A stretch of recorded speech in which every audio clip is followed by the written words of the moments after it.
I stand in front of the mirror in the hallway of my small apartment on the outskirts of Portland, adjusting the collar of my dark blue shirt. 72 years of life have left deep wrinkles around my eyes, but my gaze remains clear and steady. I have neatly combed my gray hair back, and my hands, though covered with age spots, move confidently. Tonight, I have a family dinner at a restaurant.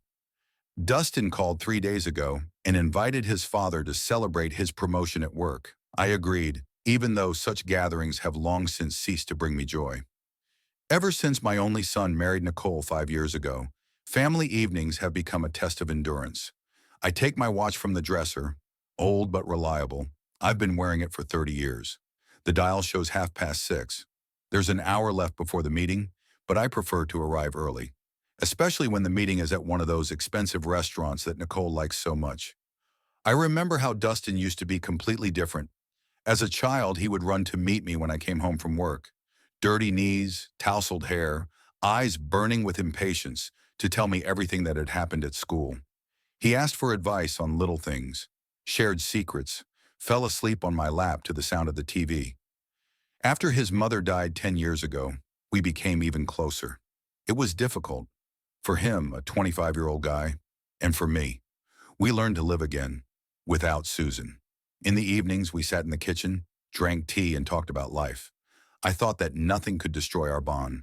We went through the worst thing imaginable, the loss of the person most dear to us, and we survived it together.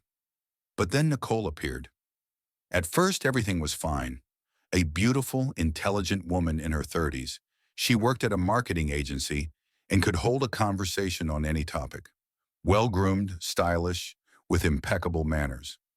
At first glance, it seemed that she really loved Dustin. I was even happy that my son had finally found a life partner. After his mother's death, he had been alone for a long time, dating different girls, but never in a serious relationship. Nicole was different. She was confident, determined, and knew her own worth. She talked about plans for the future, her career, the house they would buy, the children she wanted to have. Dustin glowed with happiness when he told me about their relationship. He was in love in a way that only a grown man who had been searching for his soulmate for a long time could be. The changes began gradually, almost imperceptibly. At first, Nicole started suggesting that they meet less often. She said they had a lot of work and plans and needed time alone to get to know each other better. It sounded reasonable. A young couple has a right to a private life. I didn't want to be an intrusive father who interfered with his son's happiness. Then she started making subtle comments about my habits, my clothes, my manner of speaking. Nothing overtly rude, but every word hit the mark. She knew how to package criticism as concern, turning humiliation into friendly advice. I walk to the window and look out at the rainy streets of Portland. It's getting dark outside and the streetlights are already on, illuminating the wet asphalt. Autumn in this city has always been my favorite time of year, but now the rain only intensifies my feelings of loneliness. I remember Dustin's birthday last year. Nicole organized a party at their house and invited her friends and colleagues. Expensive suits, designer dresses, conversations about careers and investments. I sat in the corner, feeling like a stranger among these young, successful people. Every time I tried to join the conversation, Nicole found a way to change the subject or tactfully correct me. "James, aren't you confused?" she would say with a sweet smile, but her eyes betrayed her superiority. "I don't think that was the case at all. Or maybe you meant something else?" Dustin didn't notice these little jabs or pretended not to. He was in love, happy, making plans for the future. How could I destroy his illusions? How could I tell my son that his wife was methodically humiliating his father? He would think that I was just jealous, that I couldn't let him go into adulthood. I returned to the mirror and put on my jacket. It's dark gray, a little worn, but still decent. I bought it 7 years ago for a colleague's wedding. Nicole once remarked that it was outdated, that people don't dress like that in decent places. She hinted that Dustin was embarrassed to be seen in public with his father, who looked like a provincial pensioner. I didn't say anything at the time, but her words stuck with me. Buy a new suit? But why, if our meetings had become so rare? And besides, with what money? My pension allows me to live modestly, but not to buy expensive clothes for the sake of a few outings a year. Over the past 2 years, my meetings with my son have become even rarer. Nicole always found reasons to cancel or postpone our plans. Either she had an important meeting with clients, or they were going to her parents for the weekend, or they were just tired after the work week and wanted to stay home. Dustin apologized and promised to call back, but he called less and less often. I understood what was happening, but there was nothing I could do about it. Open confrontation would mean a final breakup. Nicole was too smart to give me a reason to accuse her. She didn't say anything directly. She didn't forbid Dustin from seeing me. She just created circumstances in which these meetings became increasingly rare and tense. 3 months ago, I happened to see them at the mall. They were buying furniture for the living room, laughing, hugging, arguing about the color of the sofa. I stood aside and watched my son, who seemed absolutely happy. Nicole whispered something in his ear, and he nodded, smiling. She leaned on his arm, trustingly pressing herself against his shoulder. They looked like the perfect couple who had everything they needed to be happy. And there was no place for me in that picture. That's when I realized I was losing Dustin for good. Not because of malice, not because of open hostility. Nicole was just methodically and patiently pushing me out of his life, replacing me with herself, her plans, her priorities. She was creating a new reality in which I was a relic of the past, a reminder of times better forgotten. I grabbed the car keys. It's an old 2000 Toyota, but it's reliable. 180,000 kilometers on the odometer, but the engine runs smoothly. Nicole once hinted to Dustin that it was embarrassing to drive such a car when you were over 70. She said people would think that the family didn't care about their elderly relative, that it created the wrong impression. Dustin then offered to help with the purchase of a new car. He said they had savings and that he would be happy to help his father. But I refused. My pride would not allow me to accept handouts, especially when you realize that the initiative comes not from the heart, but from a desire to conform to other people's standards of decency. I go down the stairs feeling the familiar tension building in my chest. Every meeting with Nicole turns into a minefield. You never know when and where she will strike next. Always polite, always with a smile, always under the guise of concern or friendly advice. I remember how 6 months ago she suggested I sign up for computer literacy courses for retirees. She said that nowadays you can't get anywhere without the internet, and that it would be useful for me to learn modern technologies. It sounded reasonable, even caring, but the subtext was clear. You're behind the times, old man. It's time to catch up or be left behind. A month earlier, she advised me to find a hobby suitable for my age. Maybe fishing or gardening. Something calm that doesn't require active participation in family life. She said it so sweetly with such concern in her voice that Dustin even thanked his wife for her attention to his father. Tonight is Dustin's night, his success, his celebration. He got a promotion at the architecture firm where he has been working for 8 years. Now he is the lead architect on a project to build a new residential complex on the outskirts of town. His salary has increased and new opportunities have opened up. I have to be there no matter what. This is an important moment in my son's life, and he will never forgive me if I'm not there. I get in the car and start the engine. The radio is quietly playing jazz, music I fell in love with when I was young. Miles Davis, trumpet solos that get under your skin. Nicole can't stand jazz. She says it's music for old people, depressing and boring. Another small thing, but it hurts deeply. I drive through the familiar streets of downtown Portland, past office buildings and cafes, past parks where I once walked with little Dustin. In those days, we often went downtown on weekends.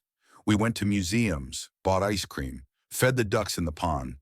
Dustin asked a million questions about everything under the sun, and I patiently explained how the world works. Now the world has changed. Dustin no longer needs my explanations. He has a wife who knows everything better than I do. He has a career, friends, plans for the future, and I have become a burden, a reminder of a past that is better forgotten. I think something has to change. I'm tired of the constant tension, of feeling like an unwelcome guest in my own son's life. I'm tired of the petty humiliations, of having to justify my existence all the time. But what can I do? To openly oppose Nicole means losing Dustin for good. He will defend his wife, and then there will be no turning back. A man who loves a woman will not forgive anyone who tries to discredit her. Not even his own father. Maybe it's better to just back off, stop imposing myself, accept that my time as a father is over. Dustin is 35 years old. He has his own family, his own plans. Perhaps I really am superfluous in this story. Perhaps the time has come to step aside and let the young people live their own lives. But every time such thoughts come to mind, I remember little Dustin falling asleep on my lap while listening to fairy tales. I remember how he learned to ride a bike, how I ran alongside him, holding the seat, and he screamed with excitement and fear at the same time. I remember his university graduation when he thanked me in his speech and said I was the best father in the world. Is all this really worth so little that it can be erased with a single stroke? Can 35 years of fatherhood, love, care, and sleepless nights at the bedside of a sick child disappear just because a woman has appeared who wants to start life with a clean slate? I drive up to the restaurant, an expensive place in the city center where Nicole likes to go. It's called the Swan. Everything here is perfect. White tablecloths, dim lighting, fresh flowers on the tables, waiters in black vests. A place where every detail speaks of status and success, where the bill for dinner for three could be half my monthly pension. Nicole didn't choose this place by accident. I will feel uncomfortable here, where my old clothes and simple manners will be particularly noticeable. Here she will be able to demonstrate the difference between her world and mine. I park the car and look at the entrance. A doorman in a uniform cap opens the door for an elegant couple. The woman is wearing a mink coat, the man an expensive coat. They walk confidently, like people for whom such places are commonplace. In a few minutes, I will face another test. But today I feel something different, something unusual. Not just fatigue or resignation, something like determination. Maybe it's time to stop bending over backwards. Maybe it's time to finally say what I think. Risk losing everything, but keep my self-respect. I get out of the car and walk to the entrance. The doorman nods cheerfully and opens the door. I enter the warm dining room, filled with the aromas of expensive food, and prepare myself for what may be my last meeting with my son. My name is James Whitaker. I am 72 years old, and today I am not going to remain silent. I enter the restaurant and immediately feel the maitre d's appraising gaze on me. His eyes slide over my suit, linger on my worn shoes, and return to my face with an expression of barely perceptible disappointment. I am used to such looks in expensive establishments. "Do you have a reservation?" he asks with professional politeness that lacks even a hint of warmth. "Under the name Whitaker," I reply, "for 8 o'clock. He checks the list, nods, and points toward the dining room. "Your companions have already arrived. Please follow me." I follow, feeling the softness of the carpet under my feet. The restaurant is filled with hushed conversations, the clinking of glasses, and quiet classical music. Everything here exudes money and status. Each table is like a stage where the performances of successful lives are played out. I see them from a distance. Dustin is sitting with his back to me, but I recognize him by his posture, by the way he fixes his hair. He has grown tall like his mother and inherited her elegance of movement. Next to him is Nicole in a black dress, her hair styled in an exquisite hairstyle, a pearl necklace sparkling around her neck. She says something, leaning slightly toward her husband, and he laughs. As I walk toward the table, I have time to look them over. They look like the perfect couple from a glossy magazine, beautiful, successful, confident. Dustin is wearing a dark blue suit that probably cost as much as my pension for 2 months. An expensive watch glitters on his wrist, a gift from Nicole on his last birthday. Nicole is the first to notice my approach. Her expression changes instantly. Her smile becomes strained, and something resembling irritation appears in her eyes, quickly hidden behind a mask of politeness. She lightly touches Dustin's arm, and he turns around. "Dad!" Dustin stands up and hugs me. There is genuine warmth in his embrace, and for a moment I forget all my grievances. "You look great." It's not true, and we both know it, but my son is trying to maintain the appearance of family harmony. "James, how nice to see you," Nicole says, rising for a formal kiss on the cheek. Her lips barely touch my skin. "I hope you had a good trip." "Thanks, everything's fine," I reply, sitting down in the seat indicated to me. The maitre d' brings the menu, The waiter pours water into the glasses. I feel the awkwardness of the moment when everyone is busy studying the menu and the need to keep the conversation going hangs in the air. Dad, have you decided yet? Dustin asks. They have excellent fish here. I recommend the grilled salmon. I look at the menu and almost cringe at the prices. The salmon costs $45. That's enough to buy a week's worth of groceries, but it's too late to back out. Sounds good, I say, closing the menu. Shall we have wine? Nicole studies the wine list with an expert eye. They have an excellent collection of French wines. Of course, Dustin agrees. Today is a special day. He is beaming with happiness. The promotion really means a lot to him. He has worked at this firm for 8 years, starting as a junior designer and gradually climbing the career ladder. Now he has been entrusted with an independent project, a residential complex of 3 towers on the riverbank. Tell me more about your new position, I ask. What are your plans? Dustin becomes enthusiastic. He begins to talk about the project, the challenges that need to be addressed, and the team he will be leading. His eyes burn with the same fire they did when he was a child building castles out of construction sets. It's a huge responsibility, he says. The project budget is $120 million, but I'm ready. Nicole and I have been working toward this for a long time. I notice how naturally he says we. For him, this is no longer his personal success, but the achievement of a couple. Nicole nods approvingly, occasionally adding to his story. Dustin has worked very hard, she says. I'm proud of him. Not everyone is entrusted with such projects at the age of 35. There is nothing wrong with her words, but I am offended by the way she takes on the role of the chief judge of his successes. It's as if his father's opinion no longer matters, and the only approval that matters to Dustin is his wife's. The waiter comes to take our order. Nicole chooses something fancy with a French name. Dustin orders a steak, and I stick with my decision to have salmon. Nicole studies the wine list for a few more minutes, consults with the sommelier, and finally chooses a bottle for $180. It's a special occasion, she explains to Dustin. We have to celebrate properly. I watch this ritual in silence. In my world, a $20 bottle of wine is already considered festive. But here, in their world, everything is measured by different standards. How are you doing, Dad? Dustin asks when the order is taken. What are you up to? The question catches me off guard. What am I up to? I read books in the library, watch TV, go to the grocery store, meet up with a few old friends. My life seems so meager compared to their rich existence. The usual, I reply evasively. Reading, walking.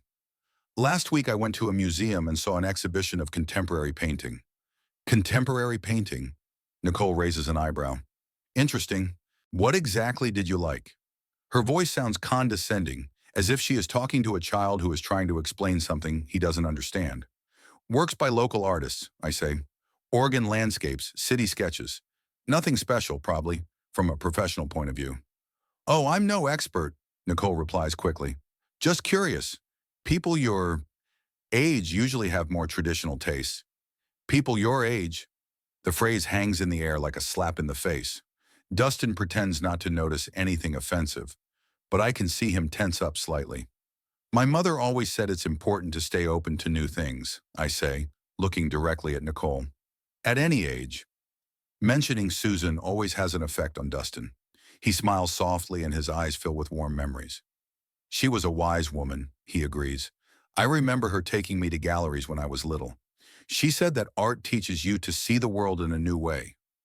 Nicole visibly tenses up at the mention of her late mother-in-law. She doesn't like it when the conversation turns to Susan, perhaps because she understands that she can't compare to that woman. Susan was a teacher, a kind and gentle person who knew how to create a warm atmosphere in the home. Nicole is completely different. Of course, she says with a forced smile. Education is very important. By the way, Dustin, you haven't forgotten that we're having dinner at my parents' house on Saturday, have you? A smooth change of subject. Nicole skillfully steers the conversation away from memories of Susan to plans that have no place for me. I remember, Dustin nods. We were discussing a birthday present for my mom. The wine is brought in. The sommelier ceremoniously opens the bottle and gives Nicole a taste. She nods with an expert look. We are poured a glass each. To new achievements, Nicole says, raising her glass. We clink glasses. The wine is really good. but I think about how much it costs and the pleasure is dampened. Do you have any vacation plans, or I ask? We're thinking about Europe, Dustin replies.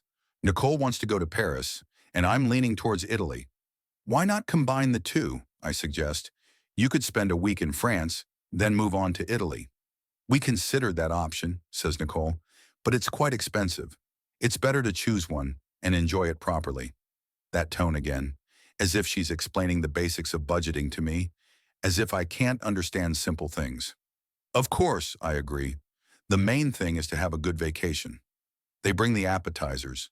Nicole orders something with foie gras. Dustin orders tuna tartare. I chose a simple salad, but even that turned out to be a work of art. The lettuce leaves were arranged like flower petals, and the dressing was served separately in a small container. By the way, Dad, Dustin says between sips of wine, Nicole and I were discussing, maybe you should think about moving into a retirement home? My fork freezes in my hand. I look at my son, not believing my ears.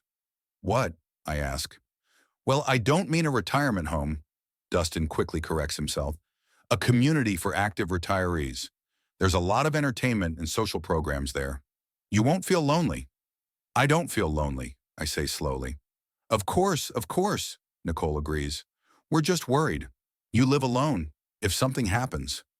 And in communities like that, there's medical care, round-the-clock support. I'm 72, not 92, I say, trying to stay calm. I'm doing just fine. No one doubts that, Dustin says gently. We're just thinking about the future. It's better to plan ahead than to rush to find options later. I hear Nicole's logic in his words. She convinced him that his elderly father is a problem that needs to be solved. Find him a decent place so he doesn't get in the way. We even looked at a few options, Nicole continues. There's a very nice place in Beaverton. It has its own library, gym, and swimming pool. And it's not far from us, so we can visit often.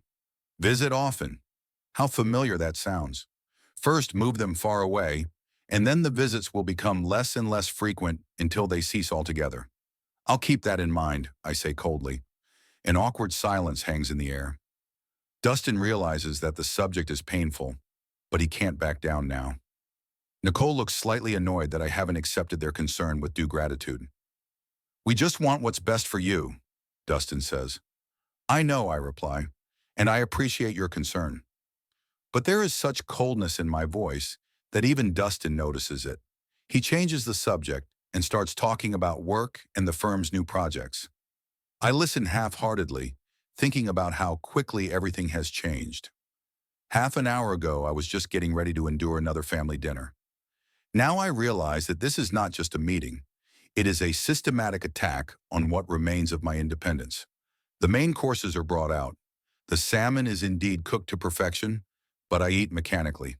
Thoughts of a nursing home, of quality rest, of how skillfully Nicole wraps her plans to get rid of her unwanted father-in-law and beautiful words of concern are spinning in my head. Dustin talks about his business trip to Seattle, where he is going next week. Nicole adds to his story, inserting her own comments. They speak as a single team, like people who discuss everything and make decisions together. And I sit next to them like an outside observer, tolerated out of politeness. The waiter clears the plates from the main course and offers the dessert menu. Nicole looks at it with the same attention she gave the wine list, as if choosing a dessert is a matter of national importance. Dustin finishes his wine, his cheeks slightly flushed, and he looks relaxed and content. How about creme brulee, Nicole suggests, or tiramisu? They make excellent tiramisu here. Let's have one dessert to share, I say. I've had enough to eat. Nicole shoots me a quick glance that conveys her irritation. Apparently, my suggestion to save money doesn't fit into her plans for a quality evening. James, don't worry about the bill, she says with a forced smile. Today we're celebrating. Dustin deserves a good celebration. There's a subtext to her words. It's none of your business, old man. We'll take care of our own expenses. I feel the familiar irritation rising in my chest. I'm not worried about the bill, I reply calmly. I'm just really full. Then maybe coffee, Dustin interjects, trying to ease the tension. Dad, you love good coffee. I nod. Coffee is safe territory. It's hard to argue over the choice of beans. Nicole orders tiramisu for herself and Dustin, and I ask for an espresso. The waiter leaves, and the three of us remain at the table, surrounded by the remains of an expensive dinner and a heavy atmosphere of unspoken words. By the way, Dustin, Nicole says, turning to her husband, I spoke to the realtor today. He thinks now is a good time to sell small apartments. Really? Dustin raises his head with interest. And what does he say about prices? They're growing steadily, especially in the central areas. Demand exceeds supply. I understand where this conversation is going, but I pretend not to. Nicole gives me a meaningful look. Have you thought about selling your apartment, James? She asked with feigned nonchalance. With your lifestyle, you don't need so much space. The money from the sale could provide comfortable living in the community we talked about. Here it is. First, suggest a nursing home, then push for the sale of the apartment. It's all logical and well thought out. Get rid of the old man and gain control of his property at the same time. I'm happy with my apartment, I say. I lived there with your mother for 30 years, Dustin. Dustin shifts uncomfortably in his chair. The mention of his mother again puts him in a difficult position between memories of the past and his wife's plans for the future. I see, says Nicole, a cold note creeping into her voice. Of course, sentimental attachment is important, but sometimes you have to be practical. Nicole is right, Dustin says uncertainly. The apartment is quite large for one person, and besides, memories are not in the walls, but in the heart. He quotes some trite phrase that he probably heard from his wife. I look at my son and realize with pain that he is no longer capable of independent thought when it comes to family matters. Maybe you're right, I say slowly, but I'm not ready to make such decisions yet. Of course, Nicole quickly agrees. No one is rushing you. We just want you to be aware of all the options. Desserts and coffee are brought in. The tiramisu really does look magnificent. Perfect layers, sprinkled with cocoa powder, decorative mint on the plate. The espresso is served in an elegant cup with a gold rim. But I am no longer able to enjoy these little things. My mind is preoccupied with thoughts of how methodically Nicole is planning to change my life. How are your friends doing? Dustin asks, trying to steer the conversation toward a neutral topic. How's Frank doing? Frank Coleman is an old friend of mine, and we sometimes meet at a cafe to discuss the news. But lately, these meetings have become rare. Frank has health problems, and I'm just not in the mood to socialize. Not bad, I reply evasively. We went to the movies last week. What movie? Dustin asks. A war drama about World War II. Nicole grimaces as if I've said something unpleasant. Why do older people always watch war movies? She remarks with a slight smirk.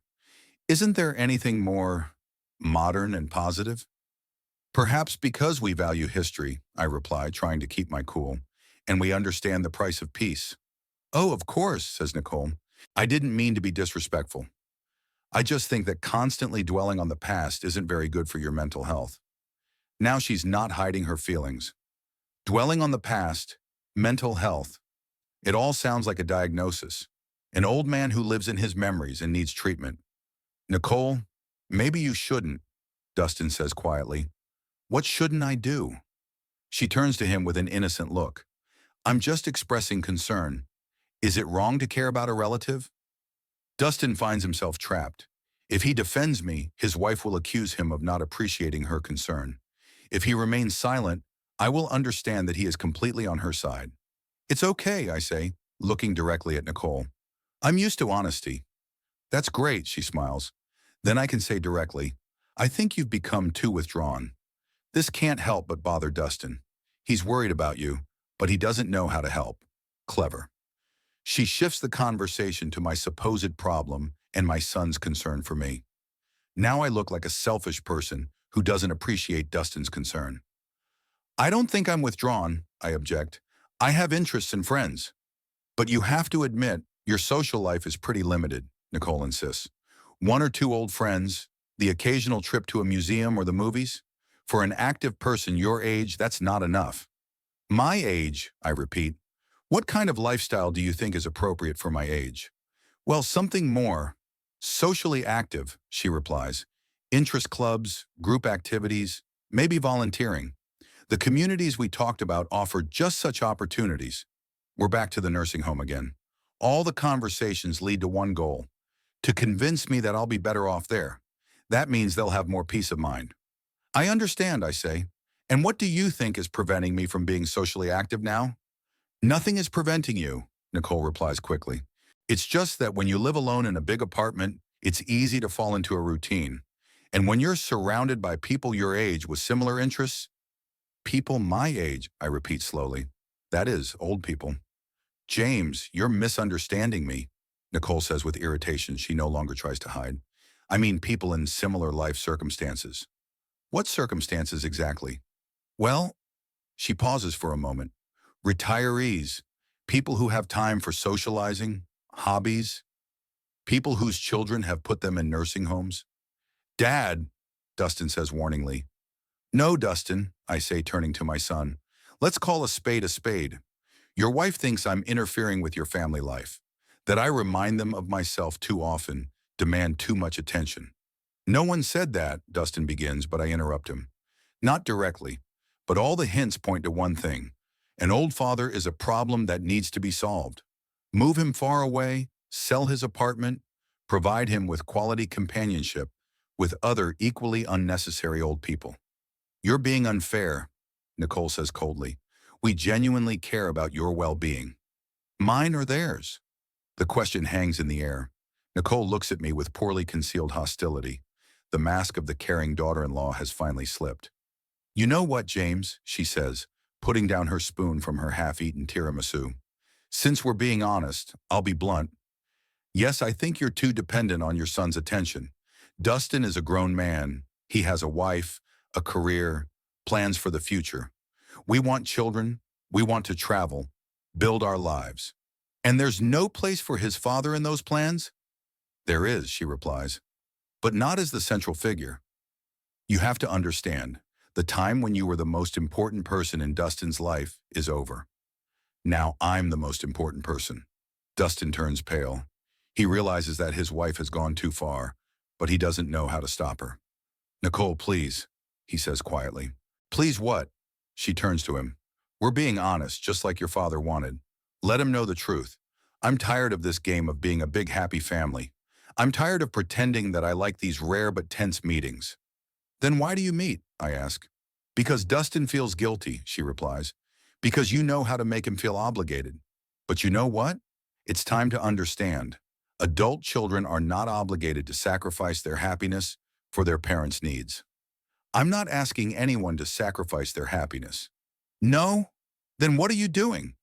Nicole leans forward, anger burning in her eyes. Every phone call to Dustin is a reminder that there's a lonely old man sitting somewhere waiting for attention. Every visit is a lesson in how a son should take care of his father. Nicole, stop, Dustin says, but there is no firmness in his voice. No, let him hear, she continues. We are young. We have our whole lives ahead of us. We don't want to spend it making weekly visits to a nursing home or constantly worrying about how Dad is doing there. Nursing home? I ask. But you were talking about a community for active retirees. What difference does it make what it's called?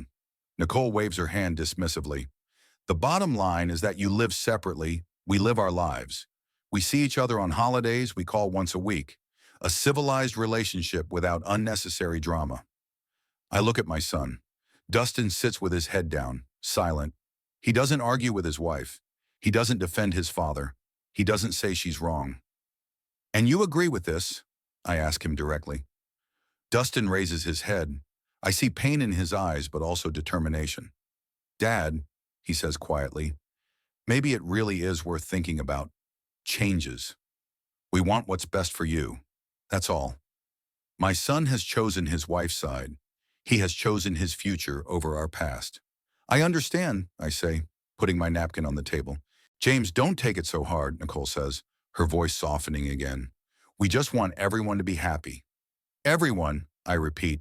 Or just the two of you? I get up from the table. Dinner is over, and there's no point in continuing this torture. But Nicole isn't done yet. You know what your problem is, James, she says, also standing up. You can't let go of the past. You can't accept that your role in your son's life has changed, and everyone suffers because of it, including you. I feel the rage I've been holding back all evening boiling up inside me. All these months of humiliation, insinuations, attempts to push me out of Dustin's life. It's all come to a head in open aggression. My role, I repeat, looking her straight in the eye. And what is your role, Nicole? Wife or puppet master pulling the strings? She flinches as if I've hit her. How dare you? May I ask why my son has become a puppet who only speaks your words? Dad, stop it, Dustin says sharply, standing up. You're going too far.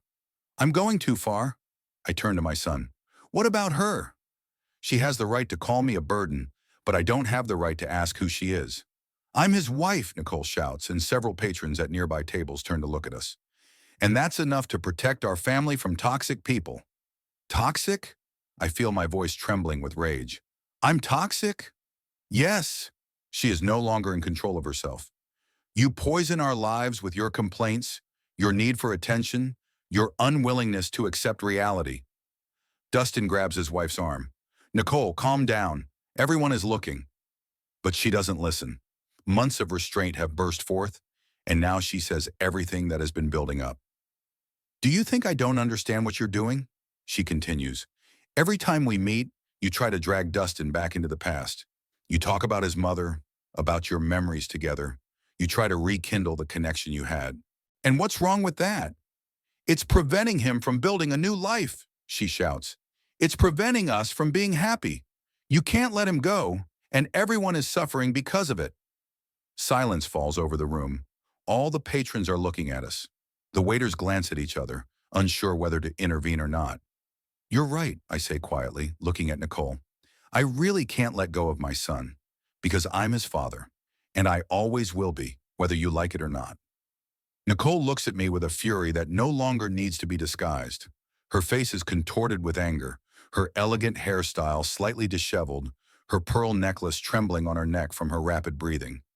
At this moment, she doesn't look like the sophisticated lady from glossy magazines, more like an enraged woman who is ready to do anything to get her way. Are you going to be a father? She hisses, leaning across the table toward me. A father doesn't ruin his child's life. A father doesn't cling to his adult son like a leech. Nicole! Dustin tries to stop her, but she brushes him off like an annoying fly. No, Dustin, stop trying to stop me, she shouts, turning to her husband. I'm tired of playing this game. Tired of pretending that your father is a normal person and not a preoccupied old man who can't let go of the past. The words obsessed old man cut through the air like a knife. The room becomes so quiet that you can hear a spoon clinking in a cup at the next table. All the restaurant patrons freeze watching our scene. The waiters stand confused, not knowing whether to intervene or wait for the scandal to die down on its own. I feel the blood rush to my face. After all these months of subtle jabs and veiled insults, she has finally shown her true colors. And those colors are full of contempt for me. A preoccupied old man? I repeat slowly. Yes. She stands up, leaning her hands on the table. Exactly. You can't accept that your time of influence is over. That Dustin is no longer a little boy who needs his dad's advice and hugs. I never interfered with his growth, I say, also standing up. You didn't interfere? She laughs, but it sounds hysterical. What are you doing now? Every time we try to build our own life, you remind us of yourself. Every holiday, every important event, you have to be the center of attention. I want to be part of my son's life, I reply. You want to be the main part, she shouts. You can't accept that I'm the main person in his life now. His wife.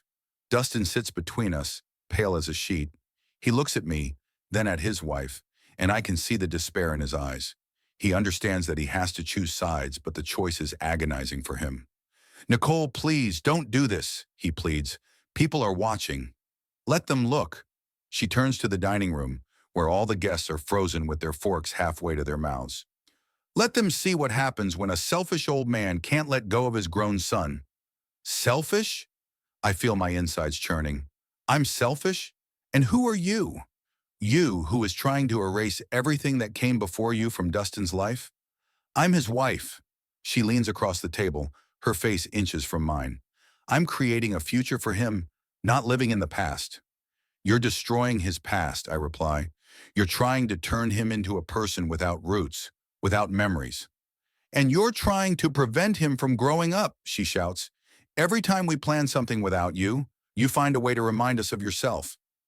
Every time Dustin tries to be independent, you play the role of the unhappy, lonely father. Nicole, stop, Dustin says weakly, but she doesn't listen to him. No, stop being silent. She turns to her husband. Tell him the truth at last. Tell him you're tired of feeling guilty every time we spend the weekend without him. Tell him you want to live your own life, not be his eternal son. Dustin sits with his head down. His hands are clenched into fists, his shoulders tense. I can see him struggling with himself, trying to find the words. Dad, he finally says without looking up, maybe it really is time to give us some space. These words hurt more than all of Nicole's screams. My son, my only son, is asking me to disappear from his life. Space? I repeat. Yes. Dustin still doesn't look at me. We're newlyweds. We have a lot of plans. Maybe we really need time to figure out our relationship without constantly thinking about me, I finish for him. He nods. See? Nicole says triumphantly. He said it himself. I'm not forcing him. He understands that you're getting in the way of our happiness. I look at her, at my son, at this expensive restaurant with its white tablecloths and confused waiters. I look at the other diners, who pretend not to be listening to our conversation, but are catching every word. So I'm interfering with your happiness, I say slowly. Yes. Nicole stands up and takes a step toward me. Exactly. You're ruining our family dinner with your presence. She says these words so loudly that they can be heard throughout the entire room. Several elderly ladies at the next table gasp in horror. The waiter carrying a dish to the next table freezes like a statue. You're ruining our family dinner with your presence, she repeats even louder, as if she wants her words to reach the farthest corners of the restaurant. I feel my face burning with shame and humiliation. All these people are looking at me as if I were the source of the scandal, an old man being publicly humiliated by a young woman. But suddenly something inside me switches. Shame is replaced by cold rage. I look at Nicole and realize that I will no longer tolerate her abuse. You know what, dear? I say quietly, but so clearly that she freezes in the middle of her tirade. Maybe you're right. Maybe I am ruining your family dinner. She looks at me with surprise, not expecting such a reaction. But you know what I think about you? I continue, taking a step toward her. Dad, Dustin says warningly. No, I reply, keeping my eyes on Nicole. Let him listen. He loves honesty so much. Nicole instinctively steps back, but I continue to approach her. I think you're a cunning, calculating woman who chose Dustin not for love, but for his prospects. I think you're afraid of me because I can tell him the truth about who you really are. How dare you? She shouts. I dare, I reply, because I'm his father, and because I see how you're changing him, turning him into a puppet who speaks your words and lives by your rules. Nicole takes another step back but bumps into a chair. She looks back, seeking support from her husband, but Dustin sits frozen. You want me to disappear from his life? I continue. Fine, but remember, someday he'll get tired of being your toy, and then he'll remember that he has a father who loved him unconditionally. I turn toward the door, but Nicole suddenly grabs my jacket sleeve. You're not leaving like that, she shouts. You have no right to say things like that to me. Let go of me, I say coldly. No, she holds on tighter. We're not done yet. I try to free my arm, but she grabs my jacket with both hands. There is a kind of madness in her eyes.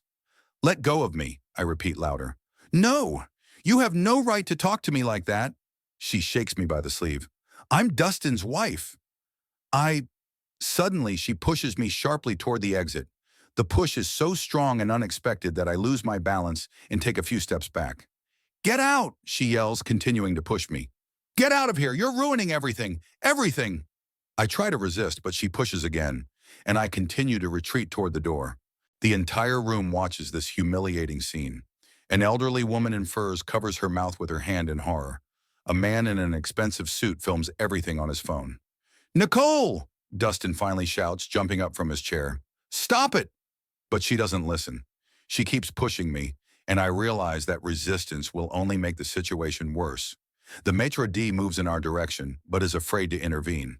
You're ruining our family dinner with your presence, Nicole shouts one last time, giving me a final push. I find myself at the door. The doorman looks confused, not knowing whether to help me or stop the scandal. I look back.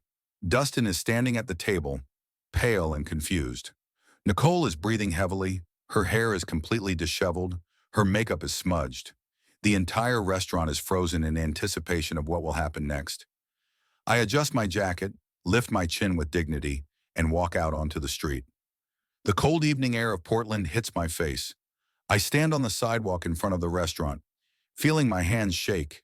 Passers-by give me curious looks. I must look disheveled and agitated. I walk to my car but don't get in. Instead, I stop at a lamppost and take out my cigarettes. I quit smoking 15 years ago, but today I bought a pack on the way to the restaurant, an unconscious premonition that the evening would be difficult.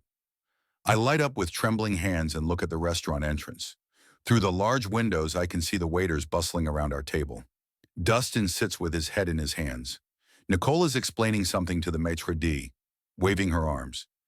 I don't know why I'm staying. It would be logical to get in the car and drive home, to forget about this humiliating evening. But something is keeping me here. Maybe it's a faint hope that Dustin will come out after me and say he's sorry for what happened. But 5 minutes pass, then 10, and the restaurant door remains closed.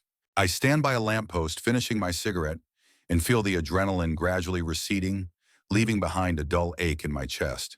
The cold October wind ruffles the hem of my jacket, and Nicole's words still ring in my ears.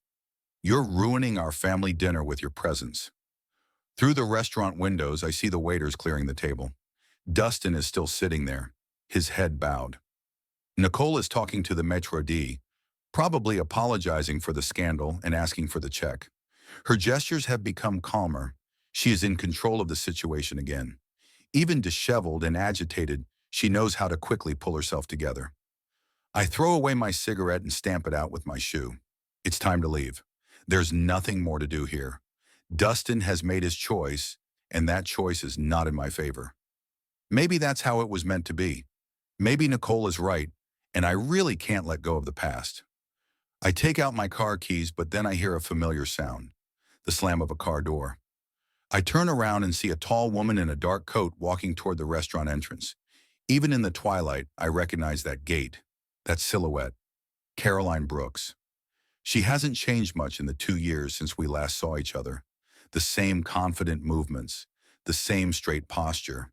Her hair is shorter and grayer, but her eyes are as attentive as ever, like someone who is used to noticing details. Caroline is a detective with the Portland Police Department. We met 30 years ago when she was just starting her career, and I was working as a mechanic for the municipal service. We had 2 short romances, one right after we met, the second 15 years later, after Susan's death. Both times something prevented us from being together. Sometimes it was our different personalities, sometimes it was our unwillingness to commit to a serious relationship, but we remained friends. Caroline would sometimes call to check on my health and tell me about her work. The last time we spoke was 6 months ago, when I approached her about a delicate matter. She walks past me, not noticing me in the shadow of the lamppost, and heads straight for the restaurant entrance. She has a leather folder in her hand and a focused expression on her face. It's a professional expression that I remember well. Caroline is here on business. The doorman opens the door for her with the same respect he would show to wealthy customers. Police officers are respected in Portland, especially detectives with 25 years of experience. I remain on the street, but I hear her address the maitre d'. Good evening, Detective Brooks, Portland Police. I need to talk to Nicole Whitaker. The maitre d' looks confused. No wonder. First a public scandal, now the police. Not the most ordinary evening for a fashionable establishment. Of course, Detective. She's at table number 12. Through the window, I see Caroline walking between the tables straight to where Dustin and Nicole are sitting. The other patrons watch her curiously. After the recent scandal, the appearance of a police officer adds even more drama to the evening. Nicole looks up when an unfamiliar woman approaches their table. Dustin turns around too. I see Caroline show her badge and say something. Nicole turns pale. I can't hear the words from where I am, but I can imagine how it's going. Nicole Whitaker, Detective Caroline Brooks, Portland Police, you are under arrest on suspicion of the murder of Dorothy Clark. Nicole jumps up from her chair so abruptly that she knocks over her glass of wine. The red liquid spreads across the white tablecloth like blood. Dustin opens his mouth but can't say a word. What? I can hear Nicole scream even through the glass. This is some kind of mistake. I don't understand what you're talking about. Caroline takes a folded document out of her folder and hands it to Nicole. An arrest warrant. I can't see the text, but I know what it says. We discussed this 6 months ago when I first approached her with my suspicions. Dorothy Clark, Dustin and Nicole's 86-year-old neighbor, a lonely woman who lived in a small but cozy house 3 blocks away from them. She died 8 months ago, supposedly of natural causes, but I noticed something strange even then when Nicole had just started taking care of her elderly neighbor. Too frequent visits, too quick a rapprochement, too convenient a will that suddenly turned up after Dorothy's death. You have the right to remain silent, I hear Caroline's voice. Anything you say can be used against you in court. The whole restaurant froze. The waiters stopped moving. The customers forgot about their food. Everyone is watching the drama unfold. Nicole shakes her head, backing away from Caroline. This is crazy, she shouts. Dorothy died of a heart attack. She was 86 years old. We have the results of the re-examination, Caroline says calmly. Digoxin was found in a concentration 15 times higher than therapeutic levels. Digoxin, a heart medication that, in large doses, causes cardiac arrest. Death appears natural, especially in elderly people with heart problems. I don't understand what you're talking about. Nicole looks around for support. Dustin, tell them. Tell them this is some kind of mistake. Dustin sits stunned.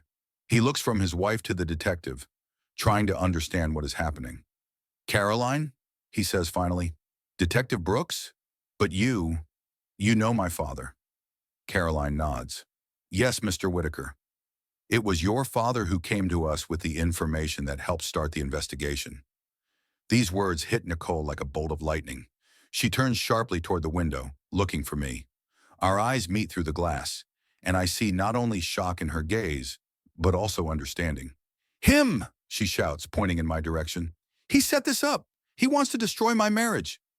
Caroline doesn't turn around. She takes handcuffs out of her coat pocket. Ma'am, please put your hands out. No! Nicole steps back even further. I'm not going anywhere. It's all a lie.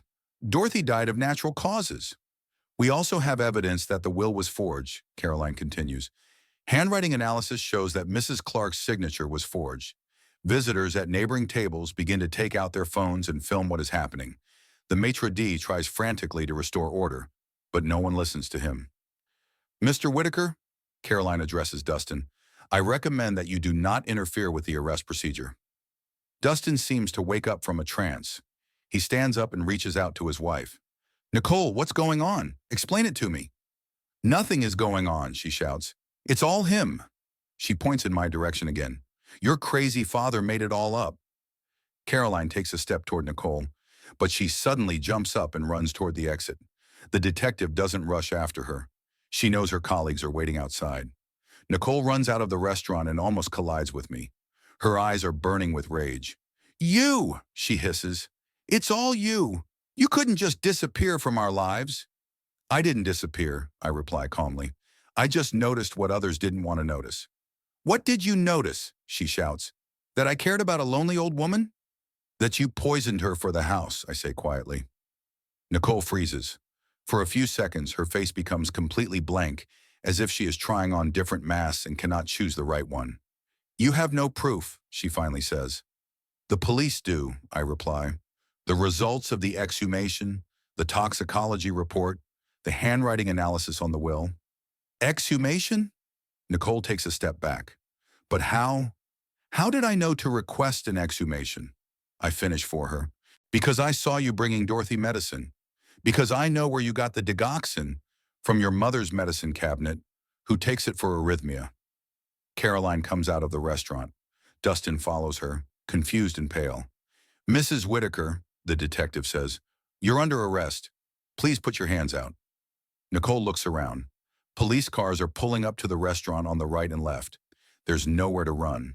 She slowly puts her hands out, and Caroline handcuffs them. The metal glints in the light of the street lamps. Dustin, Nicole says, turning to her husband. Don't believe them. I didn't kill anyone. I love Dorothy like my own grandmother. Dustin stands like a statue. He looks at his wife in handcuffs and can't say a word. Mr. Whitaker, Caroline addresses me, thank you for your cooperation. Without your information, we would never have started the investigation. Nicole turns to me with such fury that I involuntarily step back. "You ruined my life," she screams. "You ruined our marriage." "And for what? For a dead old woman?" "For justice," I reply, "and for a son whom you turned into an accomplice." "An accomplice to what?" "Dustin didn't know anything." "He knew," I say quietly. "He saw the will, signed by the trembling hand of a dying woman. He saw how quickly you claimed your inheritance. He knew, but he didn't want to ask questions." Dustin flinches as if I've hit him. "Dad," he says hoarsely, "do you really think I think you turned a blind eye to the obvious," I reply, "because you loved her more than the truth." Caroline leads Nicole to the police car. Nicole walks with her head held high, but I can see her lips trembling. "This isn't over," she shouts, turning back. "My lawyers will tear this case apart. I'll prove it's a conspiracy."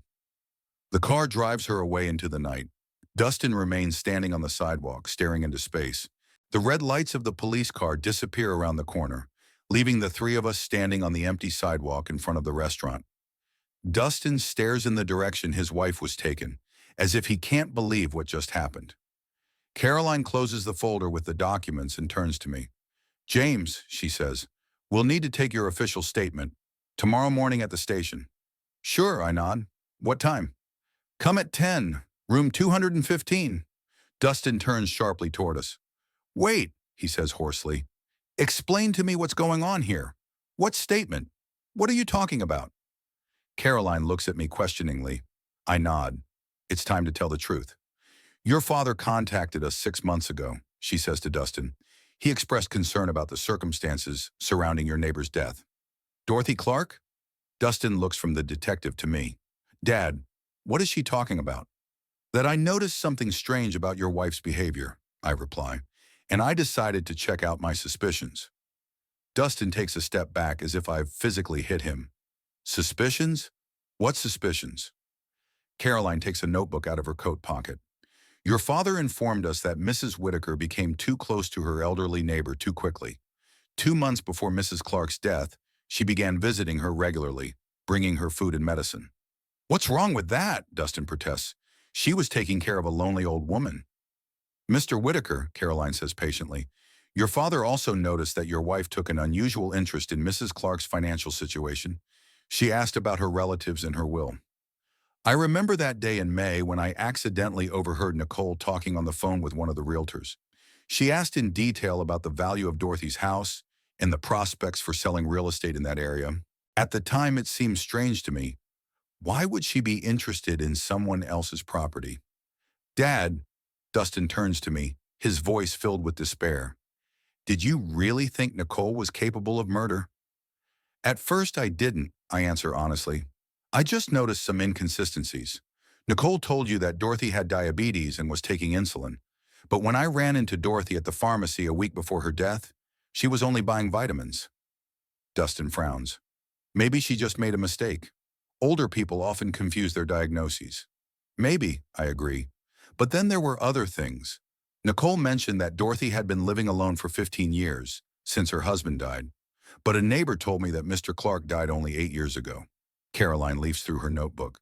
"Your father also told us that he saw Mrs. Whitaker carrying large bags of trash out of Mrs. Clark's house the day before she died." "So what?" Dustin shrugs. "Maybe she was helping Dorothy clean up." "At 10:30 in the evening?" I ask. "Dustin, you yourself said that Dorothy goes to bed at 9. I remember that night clearly. I came to visit them, forgot my reading glasses at home, and decided to go back. As I approached the house, I saw Nicole coming out of the neighboring house with heavy bags. She loaded them into her car and drove away. She didn't return for an hour. The next day, Dorothy was found dead." "Mr. Whitaker," Caroline continues, "after receiving the information from your father, we began a preliminary investigation. We contacted the hospital where Mrs. Clark was being treated. Her doctor confirmed that she did not have diabetes. She had cardiac arrhythmia and arthritis, but no serious illnesses. But she died of a heart attack," Dustin insists. "The doctor issued a certificate of natural death."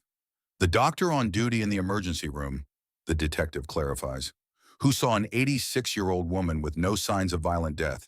In such cases, an autopsy is rarely ordered. I light another cigarette, watching my son try to digest the information that has been thrown at him. His world is falling apart piece by piece, and each new explanation adds another crack to the picture of a happy family life. At your father's request, we exhumed Mrs. Clark's body 3 months ago, Carolyn says. The toxicology report showed the presence of digoxin in a concentration incompatible with life. Digoxin? Dustin asks. That's a heart medication. Nicole's mom takes it. Exactly, I nod. And when Nicole and I visited her parents in June, I noticed that Mrs. Harris had 2 bottles of digoxin in her medicine cabinet. One was almost full, the other was empty. The label on the empty bottle had an earlier dispensing date. Dustin looks at me with growing horror. Do you think Nicole took the medicine from her mother? Mr. Whitaker, Caroline interjects. We checked the pharmacy records. Mrs. Harris received digoxin every 2 months. But between March and May, she was given an extra bottle, supposedly because the previous one had been accidentally broken. That statement was made by your wife, I add quietly. Dustin shakes his head as if trying to shake off a bad dream. No, that can't be. Nicole isn't capable of that. Mr. Whitaker, the detective says patiently, we also have evidence of forgery of the will. Handwriting analysis showed that Mrs. Clark's signature was forged. I take the photo out of my pocket, the same one Caroline gave me a month ago. Do you remember how Nicole asked Dorothy to sign your birthday card? I ask my son. She said the old lady wanted to congratulate you personally. Dustin takes the photo with trembling hands. It shows a greeting card signed, Best Wishes, Dorothy Clark. The handwriting is weak, shaky, but legible. The expert compared this signature to the one on the will, Caroline explains. The will is signed more confidently, without the characteristic tremor in Mrs. Clark's hand caused by arthritis. Nicole practiced copying Dorothy's handwriting, I say, using a sample from a postcard. Dustin lowers the photo, and I see the last hope that this is all a misunderstanding die in his eyes. But why? He whispers. We have everything. Good jobs, plans for the future. Why would she need Dorothy's house? Mr. Whitaker, Caroline says, Mrs. Clark's house is valued at $450,000. Your wife sold it a month after receiving the inheritance. Sold it? Dustin raises his head. But she said she was renting it out. No, she sold it to a real estate company for $420,000. The money went into her personal account. I can see how this information devastates Dustin. He realizes that his wife not only killed an innocent woman, but also lied to him for months. She was making plans for the future with the money she received for the murder. She wanted us to buy a house in Beaverton, Dustin says quietly. She said she saved money from her job, $400,000 for the down payment. The house she took you to see in August? I ask. Dustin nods. That's the one. She dreamed about it so much. She said it was our future, our family nest. A family nest built on the bones of a murdered old woman. I imagine Nicole showing her son around the rooms, making plans for the nursery, choosing the color of the living room walls. And all the while she knew where the money came from. Mr. Whitaker, Caroline says, we need your cooperation in the investigation. You may know details that will help us piece together the full picture of the crime. Dustin looks at me, and there is no more filial love in his gaze. There is only pain and growing rage. You knew, he says slowly, all these months you knew my wife was a murderer. I suspected it, I reply, and I decided to verify my suspicions before accusing her. 6 months, Dustin's voice rises. 6 months you kept quiet. You let me live with her, plan a future, love her. Dustin, I begin, but he interrupts me. No, he shouts. You had no right. If you had suspicions, you should have told me. And you would have believed me? I ask. You would have believed that your beloved wife killed her neighbor for money? Dustin falls silent. We both know the answer. He wouldn't have believed me. He would have thought I was going crazy from loneliness and jealousy. That doesn't matter, he says finally. You should have given me a chance to find out the truth. I did, I reply. Tonight. Caroline senses the tension between us and decides to intervene. Mr. Whitaker, I understand that this is a shock to you, but your father did the right thing by going to the police. Without his information, we would never have solved this crime. Right? Dustin turns to the detective. What about my feelings? What about the fact that he ruined my life? The police didn't ruin your life, Caroline says gently. Your wife ruined it when she decided to commit murder. But I didn't know anything, Dustin shouts. I loved her. We were going to have children. His voice breaks, and I see tears running down his cheeks. My grown son is crying in the middle of the street, and I want to hug him, comfort him, tell him that everything will be okay. But I know he won't accept my embrace. Right now, I am not a comforter to him, but the one who brought destruction into his life. Dustin, I say quietly, I'm sorry it turned out this way. Sorry? He wipes his tears with his jacket sleeve. You're sorry? I'm not sorry. I'm not sorry that my wife turned out to be a murderer. I'm not sorry that my father led me on for 6 months. I didn't lead you on, I object. I was protecting you. Protecting me? From what? From the truth that would have broken your heart prematurely? Dustin laughs, but there is nothing funny about it. Prematurely? When would have been the right time to find out that I was married to a murderer? A year later? 5 years? After we had children? I don't know how to respond. Maybe he's right. Maybe I should have told him as soon as I had my first suspicions. Mr. Whitaker, Caroline interjects, your father was in a very difficult situation. He couldn't accuse your wife without proof. And he couldn't remain silent, knowing about a possible crime. He could have confided in me, Dustin says. He could have told me about his suspicions and let me decide for myself what to do. And what would you have done? I ask. Dustin is silent for a long minute. I don't know, he finally admits. But it would have been my choice. We stand on an empty street, 3 people connected by a tragedy that has changed all our lives. Caroline puts her notebook in her pocket and looks at her watch. I have to go, she says.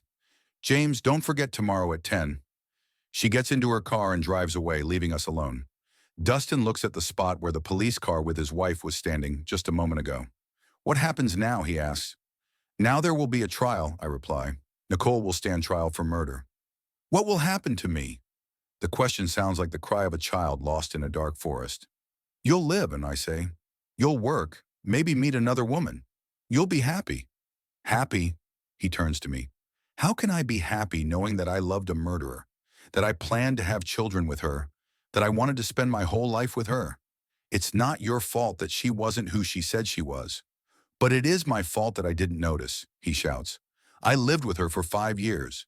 How could I not see that she was capable of murder? Because you loved her, I reply simply. Love is blind. And hatred is sighted? He asks, looking me straight in the eye. You hated her from the start. That's why you immediately believed the worst. His words hurt because there is some truth in them. I really didn't love Nicole. I did feel from the start that something was wrong with her. Maybe, I agree, but that doesn't make her any less guilty of murder. Dustin turns and walks to his car. He stops at the door and looks back. You know what, Dad? He says wearily. You got what you wanted. Nicole is no longer in my life. Now you can be happy. Dustin, I call, but he gets in the car and drives away. I am left alone on an empty street lit by streetlights. The silence is broken only by the distant noise of the highway. The restaurant behind me has turned off its lights. The workday is over, the customers have left, and the staff has cleaned up and gone home. And I stand here thinking that I may have won the battle, but perhaps lost the war. The next morning, I am sitting in Office 215 at the Portland Police Department. Rain is drizzling outside the window, and the gray sky reflects my mood after yesterday's events. Caroline is sitting across from me at a metal table. Between us lies a recording device and a thick folder with case materials. James, she says, opening her notebook, let's go over the chronology of events again. When did you first notice that Mrs. Whitaker was showing an unusual interest in her neighbor? I lean back in my hard chair and try to remember the exact dates. It was in February of this year. I went to Dustin's for dinner, and Nicole mentioned that she had met a nice elderly lady who lived nearby. She said Dorothy was very lonely and needed help with her shopping. What did you find strange about that? Nothing at first, I admit. But then I noticed how often Nicole mentioned Dorothy in conversation. Every time I came over, she would tell me something new about her neighbor, about her health, her habits, her family history. Caroline writes down my words. Tell me more about what made you suspicious. I closed my eyes, recalling those conversations. In March, Nicole told me that Dorothy had shown her family photos. She said that the old woman had no children and that her husband had died a long time ago. But a week later, she said that Dorothy had a son who had been killed in Iraq. When I asked her about this contradiction, Nicole explained that Dorothy sometimes gets confused because of her age. But you didn't believe her. Not entirely. Dorothy was a clear-minded woman.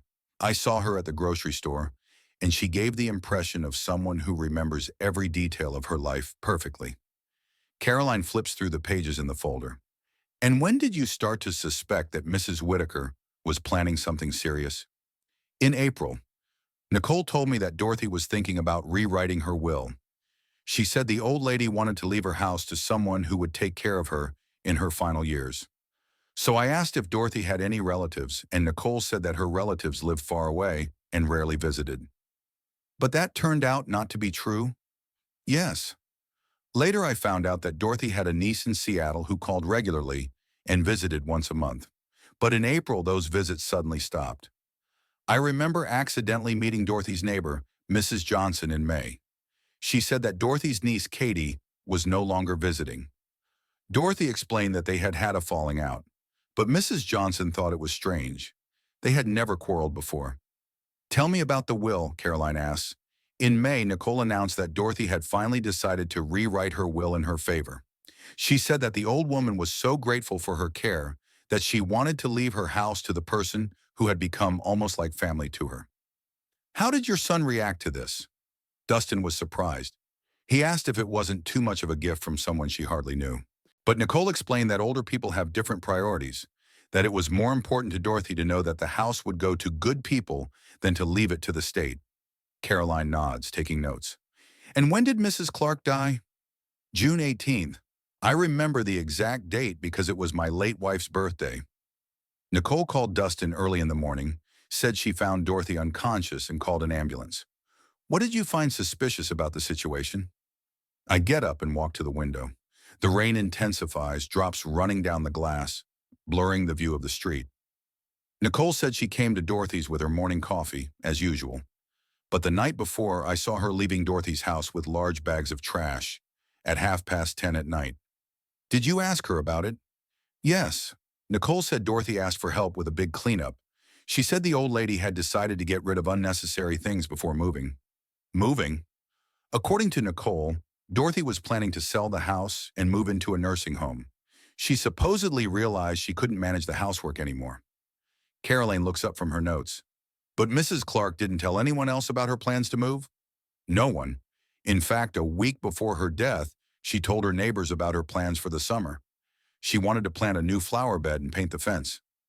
I return to the table and sit back down. Caroline, may I ask a question? When you received the test results, did it become clear how exactly Nicole poisoned Dorothy? The detective leafs through the documents and finds the right page. According to the expert's conclusion, digoxin was added to food, most likely to the homemade cookies that your sister-in-law regularly brought to Mrs. Clark. Cookies? Yes, remnants of oatmeal cookies with a high concentration of digoxin were found in the deceased's stomach. Judging by the amount of the drug, death occurred within 2 to 3 hours after consumption. I can picture it. Nicole brings Dorothy fresh homemade cookies, asks her how she is feeling, and helps her make tea.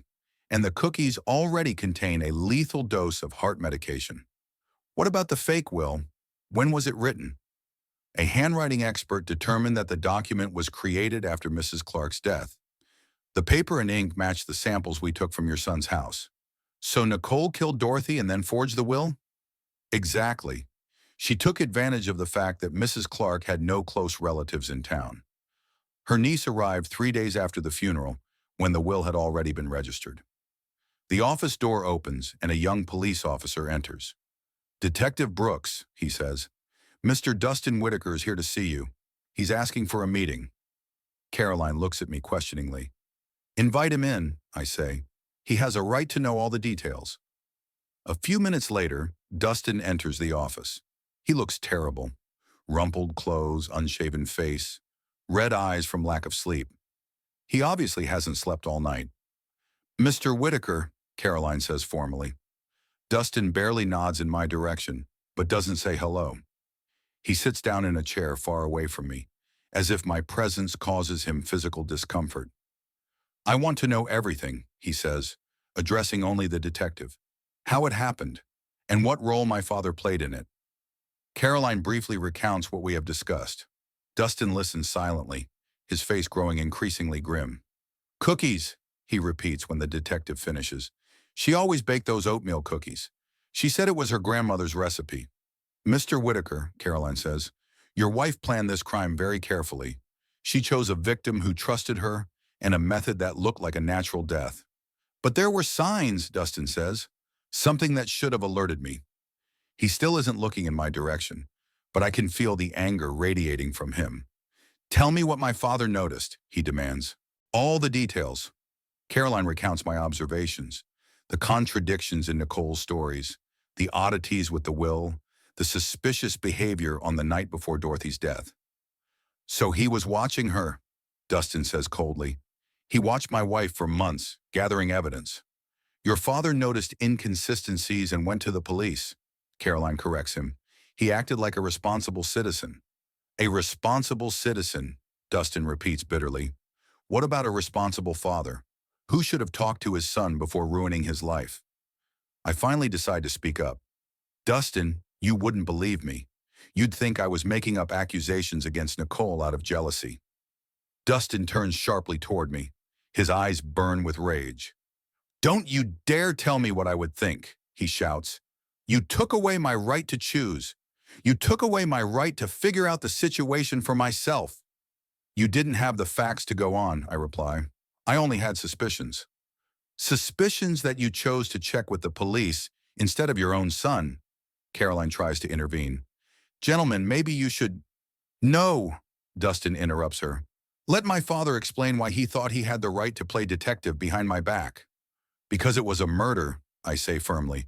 Because I couldn't keep quiet knowing that an innocent woman might be dead. You didn't know, Dustin shouts. You had suspicions. Suspicions based on your dislike of my wife. An aversion that turned out to be justified. That's not important. Dustin stands up and starts pacing around the office. What's important is that you didn't trust me with the truth. You let me live in a fantasy for another 6 months. I stand up too. What would you have done if I had told you about my suspicions in February, when I had no evidence? I don't know, but it would have been my choice. Your choice could have cost Dorothy her life. Dorothy was already dead when you went to the police. The words hang in the air. Dustin is right. I couldn't save Dorothy. My suspicions came too late. Yes, I agree. I was too late, but I couldn't let Nicole go unpunished. Unpunished? Dustin laughs, but there's no joy in it. What about punishment for me? For loving a murderer? For planning to have children with her? It's not your fault. Shut up, he yells. Just shut up. I don't want to hear your excuses. Caroline stands up from the table. Mr. Whitaker, please calm down. Calm down? Dustin turns to her. My father ruined my life, and you're asking me to calm down? Your wife ruined your life, I say, when she decided to kill an innocent man. You ruined my life, Dustin yells. When you decided to play justice instead of being a father. I was a father. I protected you from the truth that would have caused you pain. Protected? Dustin takes a step toward me, and I can see how badly he wants to hit me. You condemn me to months of living with a murderer. You let me make plans with money I got from a crime. I realize there's nothing I can say to change his mind. Dustin doesn't see me as a father who tried to do the right thing, but as a traitor who destroyed his happiness. Mr. Whitaker, Caroline says, we need your official statement. When will you be ready to give it? Today, Dustin replies, his gaze full of hatred. I want to get this over with as soon as possible, and never see certain people again. He says the last words looking straight at me. Dustin, I begin, but he raises his hand. No, it's over. You got what you wanted. Nicole is under arrest, justice has been served, and I'm left with nothing. No wife, no illusions, no father. No father? Yes, he says coldly. A father doesn't betray his own son. A father doesn't destroy his life in the name of abstract justice. Dustin, Go away, he says quietly, but there is so much hatred in his voice that I feel cold. Go away and don't come back. You have no son. I look at him, the man I raised for 35 years, whom I loved more than life itself, and I realize that I have lost him forever. Nicole didn't destroy our family. I destroyed it myself by choosing justice over my son's love. As you say, I say quietly and walk to the door. Behind me, I hear Caroline's voice. Mr. Whitaker, maybe you shouldn't make any hasty decisions. The decision has been made, Dustin replies. I no longer have a father. I leave the office and close the door behind me. The hallway is empty and quiet. I lean against the wall and close my eyes. Nicole has been arrested. Justice has prevailed, but the price of that justice has been too high. I have lost my son forever. 3 weeks later, I am sitting at the kitchen table in my apartment, reading the morning paper and drinking cold coffee. The front page reads in large letters, Architect's wife accused of murdering elderly neighbor. Under the headline is a photo of Nicole, the one taken during her arrest. She looks disheveled and frightened, nothing like the refined woman I had known for 5 years. The article details the case.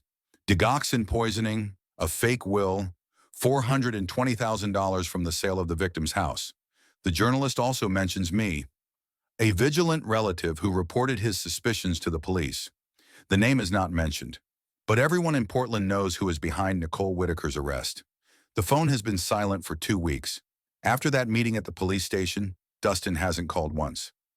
I know he gave a statement to the investigation. I know he moved out of the house he shared with Nicole. Neighbors say he's renting an apartment on the other side of town, but we haven't spoken personally. The doorbell interrupts my thoughts. I go to open it, hoping it's Dustin. Maybe he changed his mind. Maybe time has cooled his anger. The mailman is standing on the doorstep with a registered letter. James Whitaker? He asks. I sign for it and take the envelope. The return address is Harrison and Partners Law Firm. Inside is an official letter on company letterhead. Dear Mr. Whitaker, on behalf of our client, Mr. Dustin Whitaker, we hereby notify you that he does not wish to have any contact with you. We ask that you refrain from attempting to contact him in person, by phone, or through third parties. Failure to comply with this request will result in legal action. Sincerely, Robert Harrison, attorney at law. The paper trembles in my hands. Dustin hired a lawyer to officially prohibit me from communicating with him. My own son considers me such a threat to his peace of mind that he has turned to lawyers. I sit down in a chair by the window and look out at the street. Autumn has finally come into its own. The trees stand bare, their leaves long since fallen, the sky covered with gray clouds. In such weather, loneliness is felt particularly acutely. The phone rings. I rush to it, hoping it's Dustin, but it's Caroline's voice on the other end. James, how are you? Fine, I reply, trying to hide my disappointment. I wanted to give you the latest news on the case. Nicole has agreed to a plea bargain.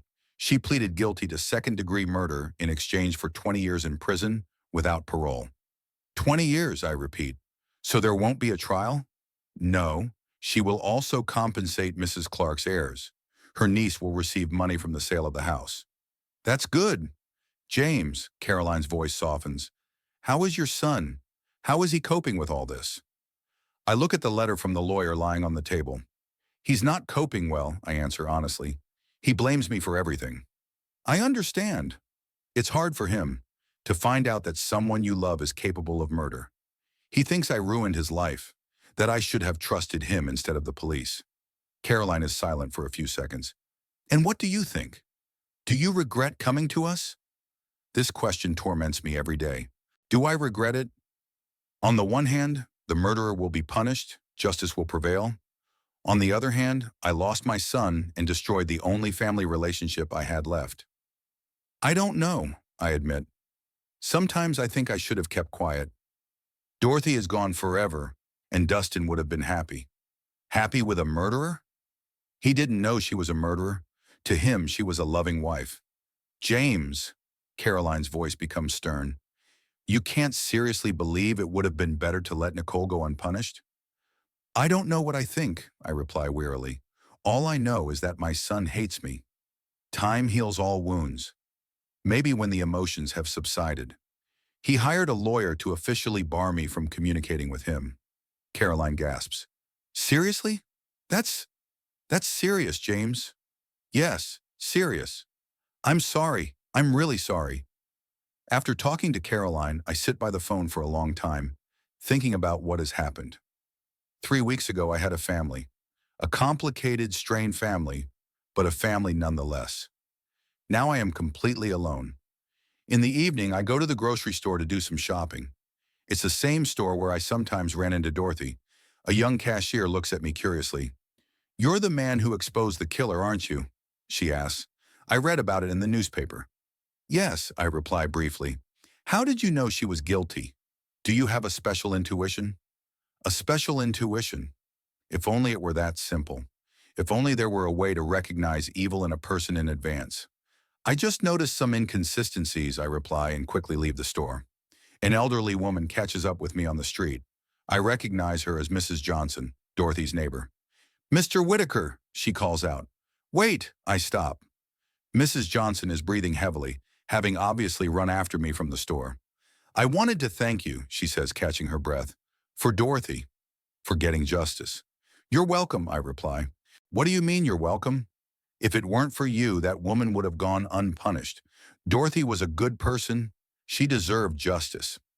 Mrs. Johnson is right. Dorothy Clark was an innocent woman who didn't deserve to die at the hands of a greedy neighbor. And if I had kept quiet, Nicole might have killed someone else. "Dorothy often told me about your sister-in-law," Mrs. Johnson continues. "She said how caring she was, but I felt something was wrong. Her care was too intrusive." "Why didn't you say anything?" "Who would I tell? The police. What would I say? That I didn't like how my neighbor cared for a lonely old woman? They would have laughed at me." She's right. Without concrete suspicions, no one would have listened to her. Just as no one would have listened to me if I hadn't observed Nicole's behavior. "How is your son?" Mrs. Johnson asks. "It must be hard for him to go through this." "It is," I agree, "but you did the right thing. He has to understand that." "He doesn't understand. He thinks I ruined his life." Mrs. Johnson shakes her head. "Young people don't appreciate justice. All they care about is their own feelings." We say goodbye and I walk home. On the way, I think about the old woman's words. Young people don't appreciate fairness. Maybe she's right.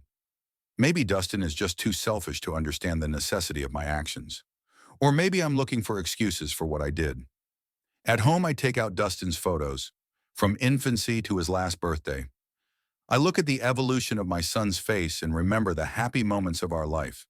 First steps, first word, high school graduation, college, the beginning of his career.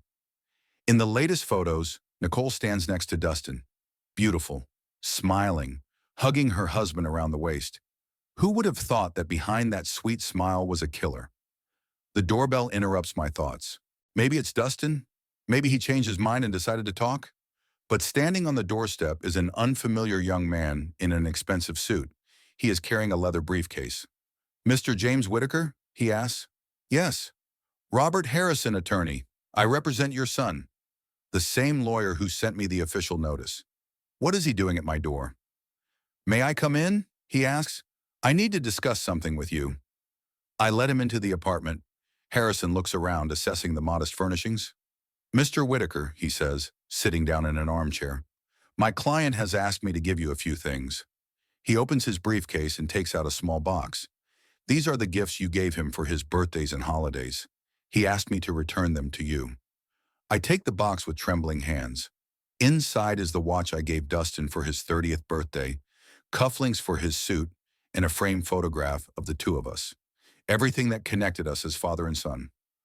"Also," the lawyer continues, "my client wants you to know that he is selling the house and moving to another city, to Seattle. He has been offered a job at a large architectural firm there." "Seattle," I repeat. "That's quite far away." "That's exactly why he chose that city. He wants to start a new life where no one knows him." The lawyer takes another document out of his briefcase. "And one last thing.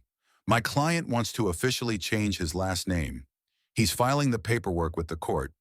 "Change his last name?" "Yes. He no longer wants to bear the name Whitaker. He will be called Dustin Harris, his mother's maiden name." This blow is the most painful. Dustin isn't just breaking up with me. He's erasing my very name from his life. I see, I say quietly. Mr. Whitaker, the lawyer's voice softens. I understand that this is painful for you, but my client has asked me to tell you that this is a final decision. What if I have something to say to him? Some last words? Harrison shakes his head. Unfortunately, no. He was very adamant about that. Then tell him this from me. I don't regret what I did. Dorothy Clark deserved justice. I will, the lawyer nods. After he leaves, I sit with the box in my hands and think about how it's all over. My son has disappeared from my life as suddenly as he once appeared in it. 35 years of fatherhood erased by a single decision. I open the box and take out a photo, the one where Dustin and I are standing hugging after his graduation from university. He is smiling, happy and proud. I am smiling too, looking at my son's success. Back then, it seemed like we would always be together, that nothing could destroy our bond. I was wrong. Justice prevailed. The killer was punished, but the price of that justice turned out to be too high. I paid for it with the loss of my son. In the evening, I sit in the kitchen and write a letter that I will never send. Dear Dustin, I know you don't want to hear from me. I know you think I'm a traitor, and maybe you're right. Maybe I should have chosen your happiness over justice for a dead old woman, but I did what I thought was right, and I don't regret it. I hope you find peace in Seattle and can build a new life. I hope that someday you will understand that I loved you more than life itself.